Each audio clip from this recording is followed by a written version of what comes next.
Look who's back in the house. I got this out of Phil's wardrobe. Hello, Dan and Phil, existential crises. I'm Talecia Vescio, and this is the Fodcast. I am waiting for a desperate DM from Dan and or Phil to claim this domain. Come and get it. Okay, so picture this. For the last 14 days, you've been waking up in a cold sweat, hot flashes, chaos, nightmares. You wake up, you check your YouTube subs, and there's no upload. Hello? The timeline is barren. Everyone's wearing a clown nose. Until one day, all of that changed. It was 5:44 a.m. I saw the tweet from Little Miss Amazing Phil. You might want to be online in an hour or so. Or so? What the fuck does that mean? It had already been up for like 25 minutes. So I'm like, we've got like half an hour or so to get our shit together. So I reefed my sister out of bed, pulled her from reality. She was dead to the world. Went to the lounge room, we grabbed the cat, made a cup of tea, and we're sitting there until we got the no diff. The video big. And then we saw the at change. And then we saw the video title. And the reaction that I had to the video, like, I was a total mess. But like mostly I was like shrinking myself into like the back of the couch, getting as far back as humanly possible, trying to get away from them. They felt too real. I also kind of kept getting like mad at myself because I was having like little moments thinking about this podcast and the fact that like this ep was coming out so soon. And I needed to like run back to the studio with like all this new context and information. And I was getting pissed off at myself because I was like, Talecia, like focus. You have cared about this and this has mattered to you and existed to you like way before you had to do anything for work. But like what was happening, I guess, was like I kept hearing little things come out of their mouth that I had written for this episode. And like I wasn't quite sure how to feel about it. I think I felt proud, like of them, absolutely. Not a shadow of a doubt, but also kind of like a little bit of myself and of all of us. Through making this, I've been able to like zoom out enough to like understand their perspective a little bit. So when it came time for them to like share this with us, I was like really, really ready to hear it. The peace that they've made with parasociality, the admission to being imperfect people who have just found like safety in each other, and the profound realization that the closet that they were hiding in wasn't protecting them anymore. It was suffocating them. Watching that video was scary as hell. It doesn't matter how much you think you know. Hearing from them directly was just like incredibly powerful. And Dan and Phil, like if by some miracle you come across this, I hope you feel lighter. I hope you feel safe. You deserve every little bit of it. All of this happened on my mum's birthday, by the way. She sat and watched the upload like from the dining table and waited for me and Em to finish the video because like even though she didn't understand like the full cultural context of why this was so important to us, she has seen us in the trenches for as long as we've been fans. Even if anytime she sees them, she's like, that's a butch lesbian couple. So happy birthday to my mum, I guess. I just want to shout out Jose Cuervo Tequila for sponsoring this series and bringing the fans together. Throughout this episode, fans from all around the world are going to be calling in to the Jose Hotline. Every caller is going to have a chance to win a Dan and Phil gift pack, which will include a bunch of Dan and Phil merch and stuff that I designed. I literally braved IRL merch for you, so I really hope you like what I got. And the 2 new Jose Cuervo flavors for you to try. So I'm drinking the coconut sparkling margarita. This is for the Phillies. For the Dannies, I have something for you too. Lemonada. If that is not you will get through this night coded, I don't know what is. So Dan and Phil, they've taught us so many things. What's a gladala? I almost attributed aglet to them, but that was Phineas and Ferb. Speaking of things that we've learnt from Dan and Phil, I'm just going to patch a couple people through on the Jose Hotline. We can do a conference call. What have I learned from Dan and Phil? An incredibly annoying and verbose vocabulary. I learned how to be proud and how to be loud and a little bit freaky. It's okay to be, awkward and introverted. Everybody's kind of just themselves. Even if you are a bit of a freak, people will love you. And that NordVPN is a virtual private network that can protect my browser history. So something really interesting to me about Dan and Phil is obviously their dynamic, and it's why we all love them. One of the first things that they teach you in radio school is don't be two bitches in a room saying yeah, because that's fucking boring. You kind of always need tension and friction, someone to challenge you and be your antithesis, which is why I think it was like almost essential for Dan and Phil's personas to be like opposite. They kind of ended up in these boxes. Dan was like very edgelord, lol, XD, random. Cool. Phil, Hi guys, so hope you all had a good pancake week. was very like family friendly and famously like never swore on his channel. 3, 2, 1. Fuck. I think that they really lent in and really tried to make the whole sun and moon and kind of like Wednesday Addams and Enid thing happen. The way that they bounce off each other and play these characters or personas has been their allure for the past kind of 2 decades. Dan and Phil are your typical happy and grumpy double act trope. One's sarcastic, one's silly, one's innocent, and the other's edgy. The dichotomy is compelling. The sun and the moon, good and evil.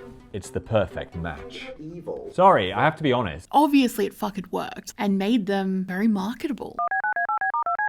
Celeste is on the Jose Hotline. Dan and Phil became a product. When your product is a person, it starts to get a little bit more complicated. And it obviously took a toll on them over time. Looking back, there were kind of things that just made no fucking sense and weren't actually very true to who they really were. I think about like Tatnoff and Introverts. The through line of both of those shows was like Dan was the reluctant person going along with like the thing that Phil wanted to do. Really hope you're not referring to Your stance. Yes. Give him a 12. Like looking back now, it's ridiculous because Dan is a theatre kid and Phil can't dance. We've all seen Phil in the club. Boy has 2 left feet. You want to make fun of Phil? You try and do it. It's hard, man. Dan was born for the stage. Wiggle, wiggle, wiggle, wiggle. Training on the friggin' puppet circuit. It's weird to look back on, knowing what we know now.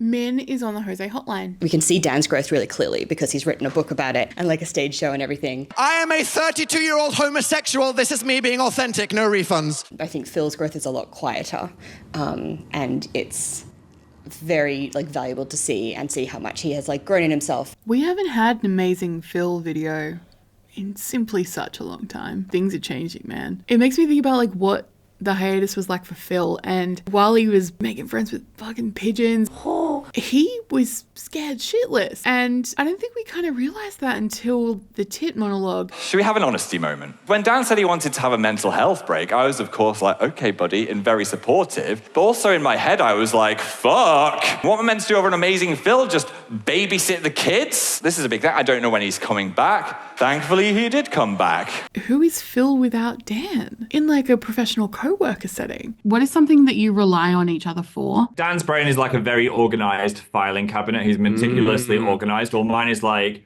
a cloud of wires and chaos. So Dan helps to just keep me organized. I literally said to my psychiatrist when they diagnosed me with ADHD, my brain feels like loud spaghetti. And he was like, But also, I am so organized that sometimes I'm paralyzed by my need for everything to be perfect. And Phil is the radical counter to that. I think that's when it really clicked for me. They really do balance each other out. I think that both of them realizing that they weren't kind of in the sea on their own pontoons, they were on a shared pontoon. I think that's why this era feels so different, because I think that they're really confident in that. So if I'm here going, you know, I'm so neurotic, I'm actually just never going to output any content. And Phil's like, Just be free, bro. Let's do it, man. Let it all out. Let it go. It's a beautiful time. I don't think that this new era is that Dan finally caught up to Phil, because I think that that is a really massive misconception. I think that undercuts a lot of personal growth from both of them. I was very socially anxious and shy as a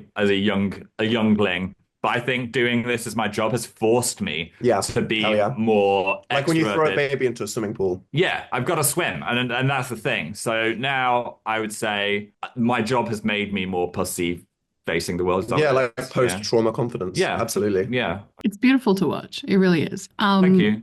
You're welcome. It's literally like playing chain together. You both have to be ready to take the jump at the same time. I felt we had to hide the relationship because I was still hiding who I was to my friends, family, myself. I knew this was all very sensitive, uncomfortable, and scary for you, so I kind of just wanted to give you time to figure out what you wanted to do. Well, thank you for being patient for so many years. That's okay. Because that affected you. Yeah, I felt like I'd gone back in a mini closet in a way, which was weird. Dan spent all of this kind of like time and research and mental energy to become who he needed when he was growing up. And I think that really helped a lot of people who were going through it for the first time. So just a content warning. This episode is going to contain some personal stories of depression and suicidal ideation. And if you feel like this content might be too much for you right now, that's okay. Feel free to skip this one and come back next week for the finale. Until next time.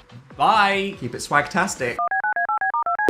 Elsa is on the Jose Hotline. Back in the day, Dan released this video. It was about like these crazy wild thoughts that you just get from nowhere. This wouldn't be a Dan is not on fire video if I didn't make some unnecessarily deep point about something. There is a French term called l'appel du vide, which means the call of the void. Dan actually like researching it and saying like, hey, this is just a brain reaction and it's not a real thought, helped me understand and process my intrusive thoughts. And when I got an intrusive thought, I'd just be like, all right, weird brain again, whatever. There we go. That is what's going on inside my mind. I think I felt a little isolated at times with the self-deprecation and existential doom, because sometimes it felt quite unrelatable to me, not in the way that I didn't feel it, but in the way that I didn't want to feel it. Embrace the void and have the courage to exist. There we go. Embrace the void and have the courage to exist. He said that in 2013 in the existential crisis video. Laying face down on the carpet on the stairs. Like, that was the punchline. Be brave and have the courage. Do you not know my Oh, what is it? What the fuck? Embrace the void and have the courage to exist. Seeing his kind of switch up in the way that he spoke about his own mental health was so refreshing. Jayce is on the Jose Hotline. I reread You Will Get Through This Night earlier this year when I was going through a really, really bad time. And I realised that I hadn't been taking my mental health very seriously at all. Each time I don't want to take my medication, I rewatch Daniel and Depression. Seeing him share his own personal story makes me want to be better too. Kai is on the Jose Hotline. As someone whose teenage experience was at times very similar to Dan's, it's really nice to see him emerging on the other side of that. It gives me hope for what my own future can look like, because it can be hard to sort of imagine that sometimes. Alexis is on the Jose Hotline. I was starting high school, which is rough. I'm sure you all know. I just felt like lonely, hopeless. I couldn't see a future for my life where I was. I didn't want to keep going. I can remember like clear as day the first time I heard them say, time changes everything. With the lives that we have, we can try anything we've dreamed of. That quote is what changed me for real. It was someone who knew the struggle I was going through, who overcame it. He knows life can get better because his life got better. He is the living proof that time does change everything. And this for me was exactly what I need to hear. He saved me from the worst possible outcome and I couldn't help but stand. The whole video is tattooed in my heart. Okay. Next on the Jose Hotline is Elvenia. And I realized that I said your name wrong in the last episode, Diva. I am so sorry. I remember watching Dan's coming out video when I was a sophomore in high school, and I cried from the first second to the last. A few weeks prior, I had come out to a few of my closest friends for the first time ever, but was still largely in the closet because of my family circumstances. I had just gotten through the worst period of depression and suicidal ideation I'd ever felt at that point in my life. It felt like he was talking to me through the screen and reaching the very deepest parts of me that I hadn't had the ability to show anyone. It felt like we were sitting on a couch together and sharing our experiences face to face, and it made me realize just how similar our circumstances were. I can't explain how many times I've watched their videos and felt like it was the only lifeline I had to the outside world. My next worst period of depression was around 2023, and like clockwork, they came back just in time. The resurgence of the gaming channel and joint contact was one of the best things in my life for that period, and I attribute a lot of how well I'm doing now to the joy their videos and the online community gave me. It's helped me keep my mental health afloat for most of my tweens, teens, and 20s, and I don't think I'll ever be able to thank them enough for that. Feels gonna have tears all over fem. Sometimes just existing can be so much harder than the running towards something or the climbing towards something or deep sadness or the, immense happiness. Being still and simply existing can be fucking exhausting. But I think seeing someone else have the courage to exist, it makes you want to try. And I can't think of anything more parasocial than that. Dan and Phil Games coming back is like more shocking than anything. A lot of the reason for the hiatus was like these videos were kind of not sustaining Dan in a creative way. Everyone was like, oh my God, don't scream, don't make any sudden movements, don't fucking spook the horse. We don't want him to leave again. And I feel like it kind of felt like that for a while. And he kind of like wouldn't let himself have the fun without some kind of justification.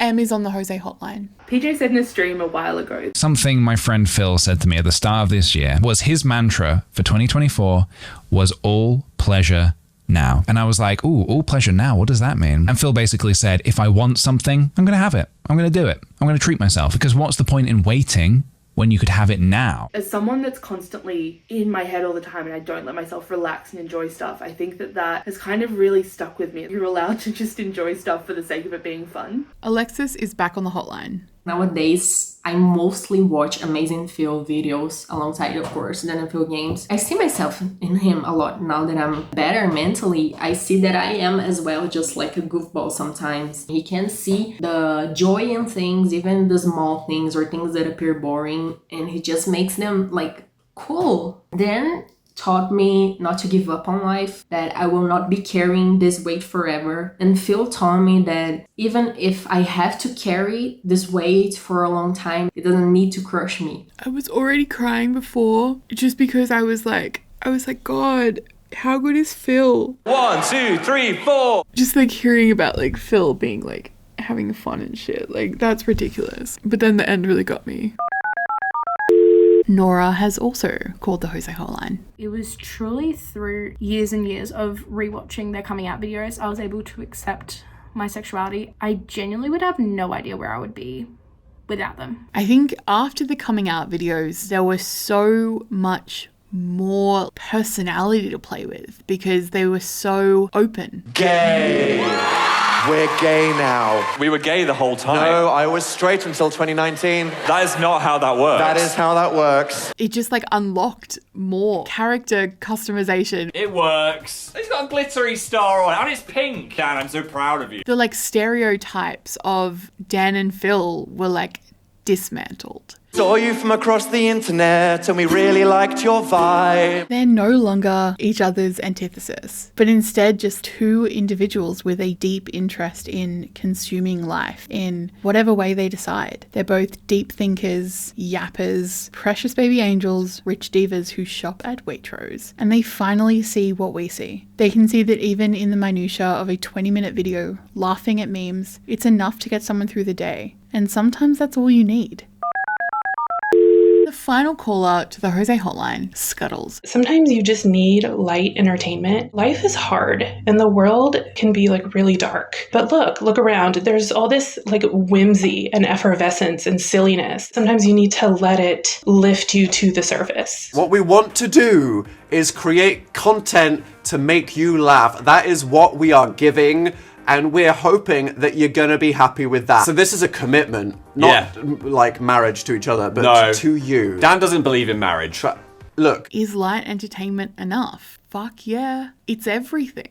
It's in everything. It means everything. Without it, I don't think that we could weather the storm. If you'll have us, we'd love to just finally be ourselves and do what we love, which is really how this should have been this whole time. Yes. The final episode of the podcast, I'm going to take you behind the scenes of my interview that I did with them last year. My God, that was so long ago, and literally is the entire reason that the podcast exists. So thank you for watching, and thank you to Jose Cuervo for supporting the series. See you in the finale.